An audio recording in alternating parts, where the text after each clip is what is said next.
Bonjour Jordan Bardella. Bonjour Madame Roux. Les Pays-Bas confinent, l'Europe se barricade contre Omicron avec des mesures de restriction. La France fait-elle assez pour freiner la course folle de Omicron en Europe? Je pense que la France ne fait pas l'essentiel à quelques jours de Noël. La raison devrait pousser le gouvernement à organiser une grande campagne de tests massive dans tout le pays pour permettre aux Français gratuitement d'aller se faire tester à la veille des fêtes de Noël. Or, on ne fait rien de tout cela, on continue dans la stratégie du tout vaccin. Or, on voit bien que même avec 90% des Français éligibles qui sont vaccinés, nous avons une 5e vague et nous avons autant de cas positifs que l'an dernier où absolument personne n'était vacciné. Donc, en vérité, le virus continue de circuler parce que les vaccins, ils protègent des formes graves, mais n'empêchent pas la circulation de l'épidémie. Donc, à partir de ce constat, va falloir apprendre à vivre avec ce Covid. Vous écartez totalement le scénario de restrictions supplémentaires avant les fêtes, À notamment quoi avant le 31. servirait... Non, mais la question, c'est à quoi serviraient de nouvelles restrictions sanitaires? On nous a fait la promesse qu'une fois qu'on serait vacciné avec une double dose, l'épidémie serait derrière nous et qu'on pourrait retrouver un semblant de vie normale. Or, on voit bien qu'avec une population vaccinée en son intégralité, le virus continue de circuler. Donc, les restrictions supplémentaires sont inutiles. Donc, pas de troisième dose? Supplémentaires. Mais je me pose la question. Moi, Vous posez la question? je vois beaucoup de médecins se poser la question de la pertinence de cette troisième dose. Parce qu'on nous dit qu'en se faisant vacciner pour une troisième dose, on pourrait faire protéger de ce nouveau variant. Bon, moi, j'entends parler de rappel maintenant de 4e dose. J'ai entendu le président du conseil scientifique nous parler déjà de 4e dose et de 6e vague. Donc, si vous voulez, s'il faut se faire vacciner tous les 2 mois, à ce moment-là, il faut remettre en cause l'efficacité des vaccins. Mais on a quoi comme autre option? S'enfermer indéfiniment? Jordan Bardella, qu'est-ce qu'on fait? Prendre en compte le recul nécessaire que nous avons depuis 2 ans, le recul acquis que nous avons depuis 2 ans. On connaît aujourd'hui les personnes à risque. On connaît aujourd'hui les personnes qui ont des probabilités plus importantes de contracter des formes graves du Covid. Ce sont notamment les personnes âgées, ce sont notamment les personnes qui ont des comorbidités. Et je vous rappelle qu'il y a encore 11% des plus de 65 ans qui n'ont toujours pas reçu une dose de vaccin. Donc à elles, on dit restez chez vous. Non, on met en place une politique de communication, de ciblage dans la communication qu'on fait des vaccins, comme ça a été fait d'ailleurs en Espagne. Je vous rappelle que l'Espagne a fait vacciner 99% de ses personnes âgées et a eu depuis cet été l'un des taux d'incidence les plus bas d'Europe. Mais est-ce qu'on va vivre pendant 20 ans sous cloche? Est-ce qu'on va piétiner les libertés individuelles pendant des mois et des mois? Moi, quand je vois des décrets paraître au journal officiel expliquant aux gens qui n'ont pas le droit de danser dans les restaurants, je me dis jusqu'où vont aller ces restrictions considérable des libertés? Ça fait maintenant 2 ans. Est-ce qu'on va continuer tous les 6 mois de mettre en place des restrictions de liberté, de restreindre les libertés des Français et d'imposer de nouvelles doses tous les 3 mois? Quand vous voyez qu'il y aura 4000 patients Covid en réa à la fin de l'année, ça c'est sans doute une réalité. C'est déjà trop tard pour inverser cette tendance-là. On va déprogrammer des interventions chez des personnes qui sont malades, qui sont déjà malades, qui attendent des opérations pour soigner des gens non vaccinés.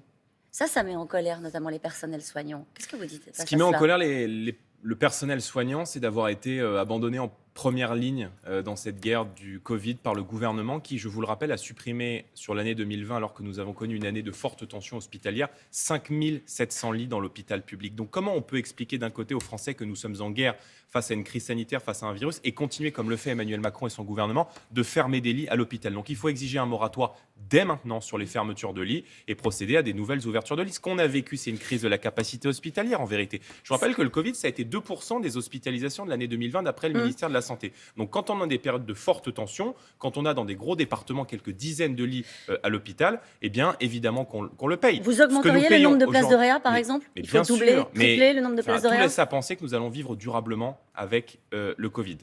Tout laisse à penser que le Covid va rester derrière nous et devant nous pendant encore de nombreuses années. Donc il faut évidemment protéger les publics à risque et créer les conditions pour que l'hôpital public puisse accueillir.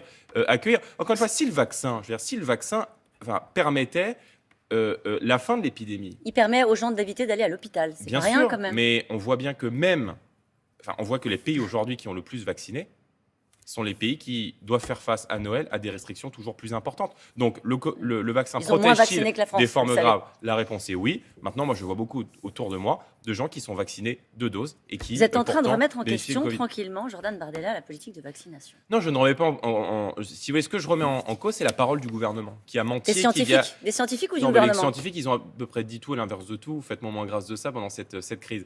Mais ce que je dis juste, c'est que le gouvernement à encourager cette rupture de confiance. Mm. Parce que le gouvernement nous a expliqué dans un premier temps qu'il n'y aurait pas de pass sanitaire, jamais de pass sanitaire. Ils ont mis en place le pass sanitaire. Ils nous ont expliqué qu'il n'y aurait pas de vaccination obligatoire. On voit qu'on va rendre la vie tellement dure à l'ensemble de nos concitoyens qu'il va falloir se faire vacciner probablement tous les 3-4 mois. Passe sanitaire, passe vaccinal pour aller travailler, le gouvernement y réfléchit, qu'en pensez-vous? Non, je pense que c'est une discrimination qui est disproportionnée. Je veux dire, à partir du moment où la quasi-totalité de la population s'est faite vacciner et a répondu à la nécessité de se faire vacciner en son libre arbitre, en son libre et conscience, il n'y a pas lieu de mettre en place de telles restrictions qui sont encore une fois des restrictions de liberté qui sont disproportionnées par rapport à une maladie avec laquelle on apprend à vivre et dont on connaît aujourd'hui les publics qui Ça sont veut dire que qui vous sont avez restés. des réserves sur la vaccination des 5-11 ans, puisque c'est un sujet. Le Comité consultatif national d'éthique a validé vendredi l'extension de la vaccination aux plus jeunes. Nous sommes résolument opposés à la vaccination des enfants.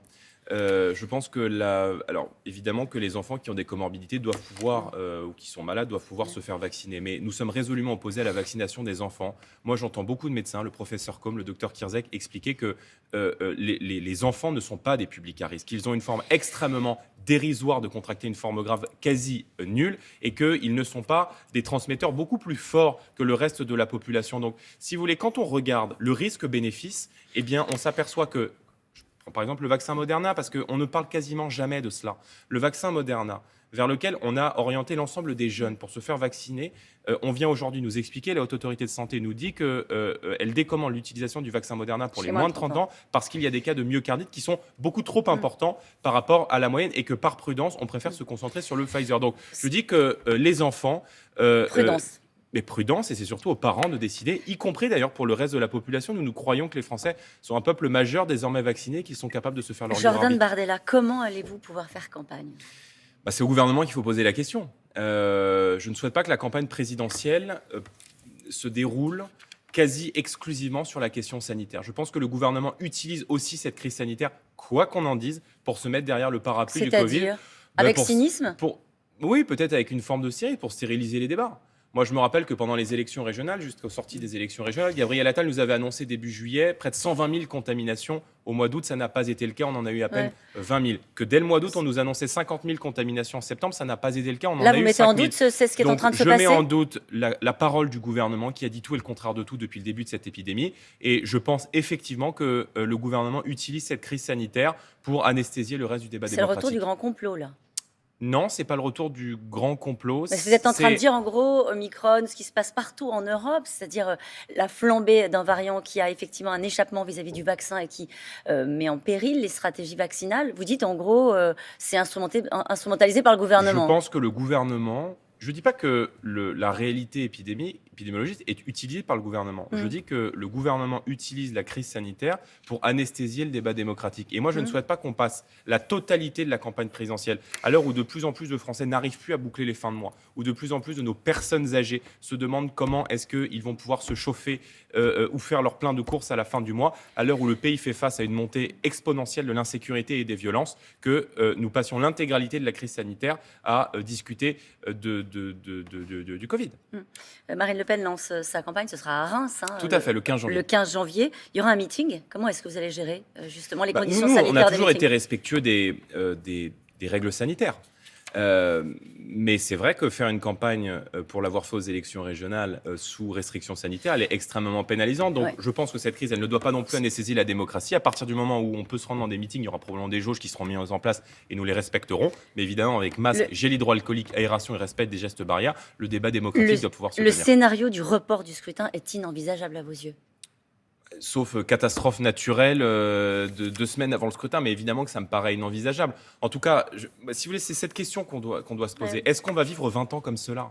Est-ce qu'on va vivre 20 ans comme cela, avec des restrictions, avec des fermetures d'établissements, avec des fermetures d'entreprises, avec des restrictions de déplacement, dont l'intérêt, encore une fois, dans la pertinence scientifique. Non, mais je dis juste qu'on a du recul aujourd'hui, nous connaissons les publics à risque, et que, en tout cas, je prends ma tranche d'âge, nous avons un risque dérisoire de contracter des formes graves du Covid, et donc, comme beaucoup de maladies, il va falloir apprendre à vivre avec, à se protéger et à renforcer considérablement l'hôpital public et nos infrastructures de santé, parce que c'est ça la vraie crise derrière. C'est peut-être rude ce matin à entendre pour ceux qui sont les plus fragiles. Ce que vous êtes en train de dire, Jordan? Non, je ne le crois pas. Je dis qu'il faut justement protéger les plus fragiles. Mais est-ce que nous allons vivre 20 ans comme cela? C'est cette question que je mets au débat. Elle est posée. Merci beaucoup, Merci Jordan Bardella.